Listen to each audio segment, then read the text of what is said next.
সেবার দেশময় রটে গেল যে তিনটি শিশু বলি না দিলে রূপনারায়ণের ওপর রেলের পুল কিছুতেই বাঁধা যাচ্ছে না।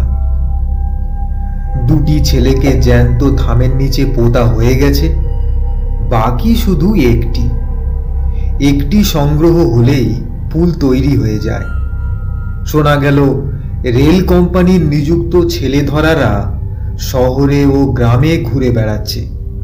তারা কখন এবং কোথায় এসে হাজির হবে কেউ বলতে পারে না।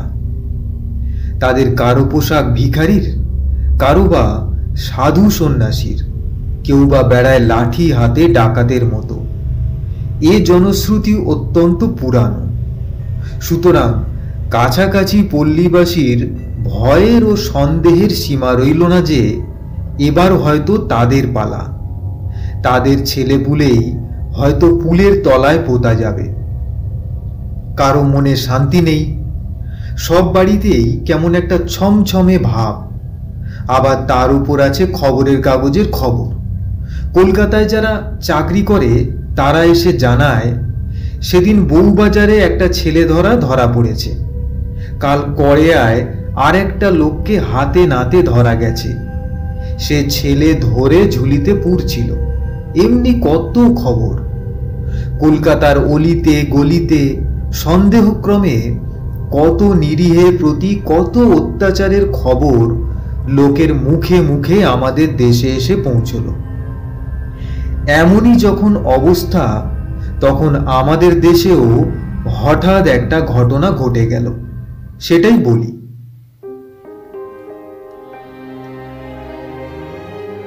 পথের কাছেই একটা বাগানের মধ্যে বাস করেন বৃদ্ধ মুখুজ্জে দম্পতি।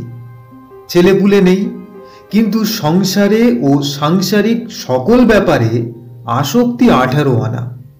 ভাইপোকে আলাদা করে দিয়েছেন, কিন্তু আর কিছুই দেননি। দেবেন এ কল্পনাও তাদের নেই। সে এসে মাঝে মাঝে দাবি করে ঘটি বাটি তৈজসপত্র। খুঁড়ি চেঁচিয়ে হাট বাঁধিয়ে দেয়। লোকজন জড়ো করেন, বলেন, হিরু আমাদের মারতে এসেছিল।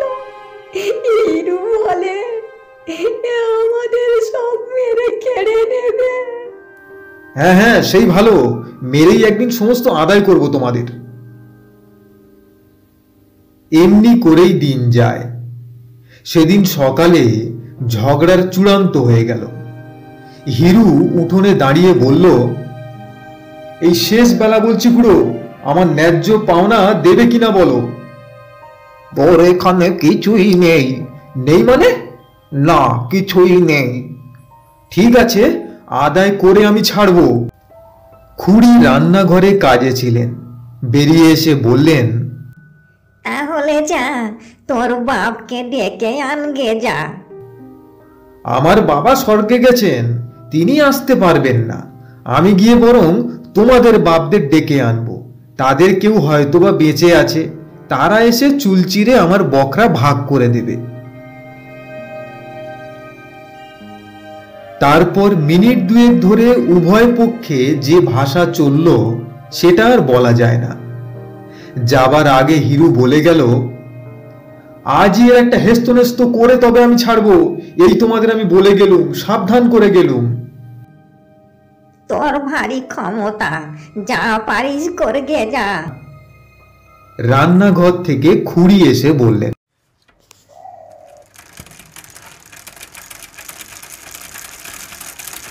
হিরু এসে হাজির হলো রায়পুরে। ঘর কয়েক গরিব মুসলমানদের পল্লী। মহরমের দিনে বড় বড় লাঠি ঘুরিয়ে তারা তাজিয়া বার করে। লাঠি তেলে পাকানো, গাঁটে গাঁটে পেতল বাঁধানো।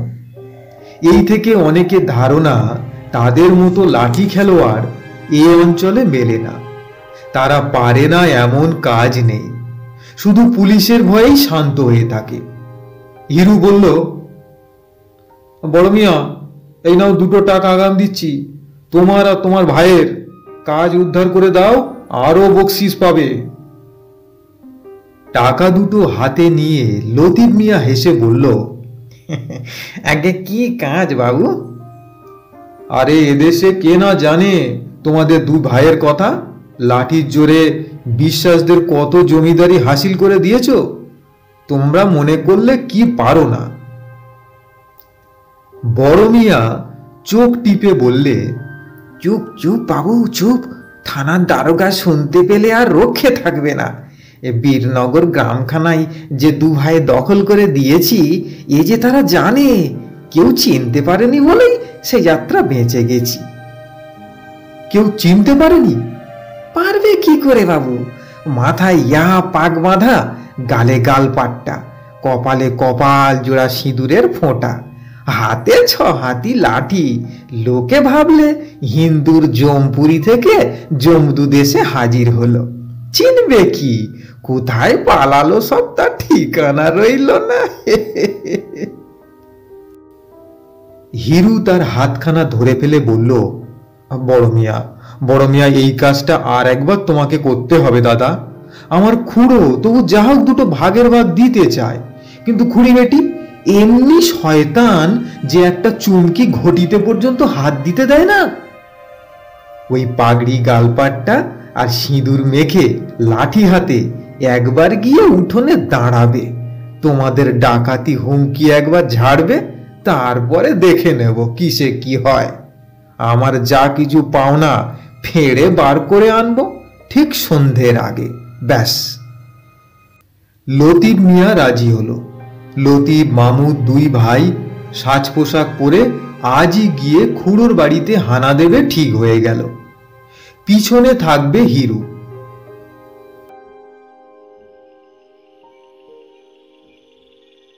একাদশী।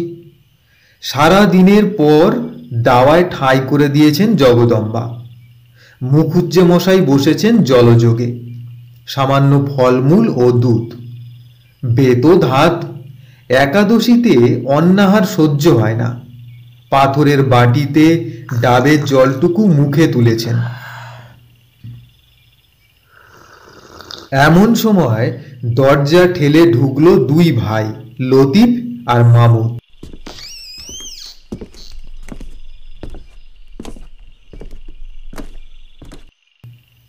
ইয়া পাগড়ি, ইয়া গালপাট্টা, হাতে 6 হাতি লাঠি, কপাল জোড়া সিঁদুর মাখানো। মুখুজ্জের হাত থেকে পাথরের বাটি দুম করে পড়ে গেল। জগদম্বা চিৎকার করে উঠলেন, ও তো পাড়ার লোক, কে কোথায় আছো? এসে গো, ছেলে ধরা ঢুকেছে। সামনের ছোট মাঠটায় ঘর কেটে ছোট ছোট ছেলের দল রোজ ফিঙে খেলে, আজও খেলছিল। তারাও চেঁচাতে চেঁচাতে যে যেখানে পারল ছুট দিল। হিরু সঙ্গে এসেছিল বাড়ি চিনিয়ে দিতে। দোরের আড়ালে লুকিয়েছিল, সে চাপা গলায় বলল, আরে দেখো কি মিয়া, পালাও, পাড়ার লোকে ধরে ফেললে যে আর রক্ষে থাকবে না। বলেই সে নিজে মারল ছুট। লতিফ মিয়া শহরের আর কিছু না শুনে থাক, ছেলে ধরার জনশ্রুতি তাদের কানে এসেও পৌঁছেছে। চক্ষের পলকে বুঝলে এ অজানা জায়গায় এরূপ বেশে এই সিঁদুর মাখা মুখে ধরা পড়ে গেলে দেহের একখানা হাড়ও আস্ত থাকবে না। সুতরাং তারাও মারল ছুট। কিন্তু ছুটলে হবে কি? পথ অচেনা, আলো এসেছে কমে। চতুর্দিক থেকে কেবল বহু কণ্ঠের সমবেত চিৎকার, ধরে ফেল, ধরে ফেল, মেরে ফেল বেটাদের। ছোট ভাই মামুদ কোথায় পালালো ঠিকানা নেই, কিন্তু বড় ভাই লতিফকে সবাই ঘিরে ফেলল। সে প্রাণের দায়ে কাঁটা বন ভেঙে লাফিয়ে পড়ল একটা ডোবায়। তারপর সবাই পাড়ে দাঁড়িয়ে ছুটতে লাগলো ঢিল। যেই মাথা তোলে অমনি মাথায় পড়ে ঢিল। আবার সে মারে ডুব, আবার উঠে, আবার মাথায় পড়ে ঢিল। লতিফ মিয়া জল খেয়ে আর ইট খেয়ে আধমরা হয়ে পড়ল। সে যতই হাত জোড় করে বলতে চায় সে ছেলে ধরা নয়, সে ছেলে ধরতে আসেনি, ততই লোকের রাগ আর সন্দেহ দুটোই বেড়ে যায়। তারা বলে, আরে নইলে ওর গালপাট্টা কেন? ওর পাগড়ি কিসের জন্যে? ওর মুখময় এত সিঁদুর এলো কোথা থেকে? পাগড়ি তার খুলে গেছে, গালপাট্টায় একধারে ঝুলছে, কপালে সিঁদুর জলে ধুয়ে মুখ ময় লেগেছে। এসব কথা সে পাড়ার লোকদের বলেই বা কখন, আর শোনেই বা কে? ততক্ষণে কতকগুলি উৎসাহী লোক জলে নেমে লতিফকে হিঁচড়ে টেনে তুলেছে।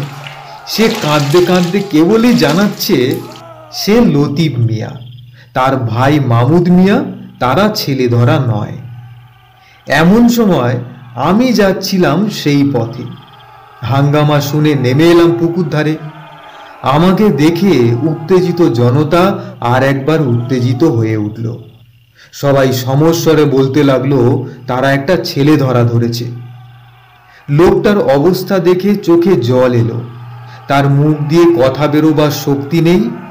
গালপাট্টায়, পাগড়িতে, সিঁদুরে, রক্তে মাখামাখি।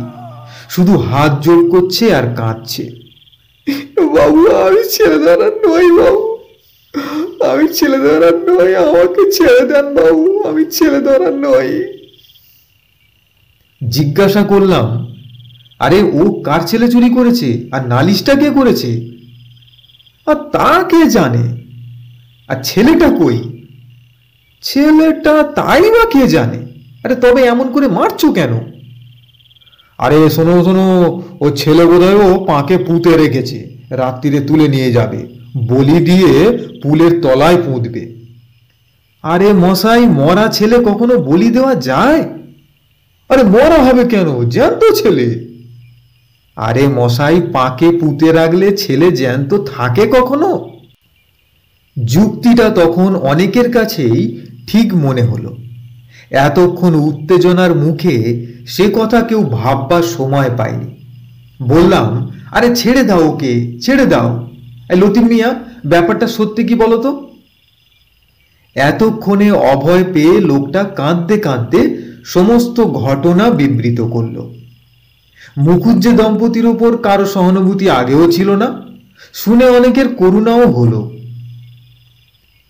বললাম, শোনো লতিফ, বাড়ি যাও, আর কখনো এসব কাজে এসো না।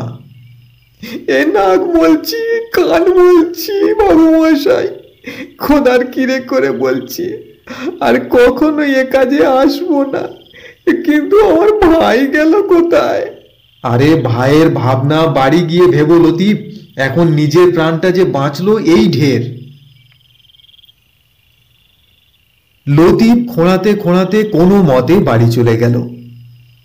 অনেক রাতে আর একটা প্রচণ্ড কোলাহল উঠল ঘোষালদের পাড়ায়। তাদের ঝি গোয়ালে ঢুকেছিল গরুকে জাপ দিতে। খড়ের ঝুড়ি টানতে গিয়ে দেখে টানা যায় না। হঠাৎ তার মধ্যে থেকে একটা ভীষণ মূর্তি লোক বেরিয়ে ঝির পা দুটো জড়িয়ে ধরলে। আমাকে বাঁচাও, আমাকে বাঁচাও, আমাকে বাঁচাও। ঝি যতই চেঁচায়, মেরু গো, কি কোথায় আছো? ভূত আমাকে খেয়ে ফেললে। ভূত ততই তার মুখ চেপে ধরে বলে, মাগো মা, আমাকে বাঁচাও, আমি ভূত প্রেত নই, আমি মানুষ। চিৎকারে বাড়ির কর্তা আলো নিয়ে, লোকজন নিয়ে এসে উপস্থিত। আগের ঘটনা গাঁয়ের সবাই শুনেছে, সুতরাং ছোট ভাইয়ের ভাগ্যে বড় ভাইয়ের দুর্গতি আর ঘটল না। সবাই সহজে বিশ্বাস করল এই সেই মামুদ মিয়া, ভূত নয়। ঘোষাল তাকে ছেড়ে দিল, শুধু তার সেই পাকা লাঠিটা কেড়ে নিয়ে বলল, ছোট মিয়া, সমস্ত জীবন মনে থাকবে বলে এটা রেখে দিলুম। মুখের এইসব রং টং ধুয়ে ফেলে এখন আস্তে আস্তে ঘরে যাও। কৃতজ্ঞ মামুদ 100 সেলাম জানিয়ে ধীরে ধীরে সরে পড়ল। ঘটনাটা ছেলে ভুলানো গল্প নয়, সত্যিই আমাদের ওখানে ঘটেছিল।